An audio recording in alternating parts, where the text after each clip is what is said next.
Hi అండి. నా చిన్నప్పుడు మా తాతయ్య బండ మీద ముక్క బజార్‌లో బియ్యం అన్నట్టు ఉండకూడదమ్మా. ఎప్పుడూ జాగ్రత్తగా ఉండాలి. 4 రాళ్ళు ఎనకేసుకోవాలి ఇప్పటి నుంచే అనేవాడండి. అప్పుడు ఎందుకు చెప్పాడో తెలీదు. 4 రాళ్ళు ఎనకేసామో లేదో తెలీదు గానండి, పొట్లో అయితే మాత్రం వేసామండి. ఆ పొట్లో రాళ్ళు తీయించడానికైతే మాత్రం చాలా రాళ్ళు ఖర్చయినాయండి.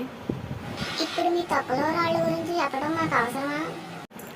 సర్లేండి, దాని సంగతి పక్కన పెడితే నేనైతే ఫ్రైడ్ రైస్ చేస్తున్నానండి. ఫ్రైడ్ రైస్ అంటారా, దీన్ని ఎగ్ రైస్ అంటారా, లేకపోతే టమాటా రైస్ అంటారా, తవ్వ రైస్ అంటారో మీరే చెప్పాలి మరి.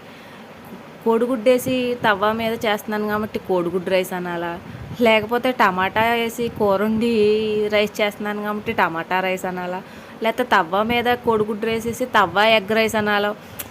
నేను చేసేదానికి కొన్నిటికి పేర్లు ఉండవు కానండి, టేస్ట్ అయితే మాత్రం చాలా బాగుంటుందండి. ఆగండి, వెళ్ళిపోకండి, మా ఛానల్ని సబ్స్క్రైబ్ చేసుకోవటం మర్చిపోకండి.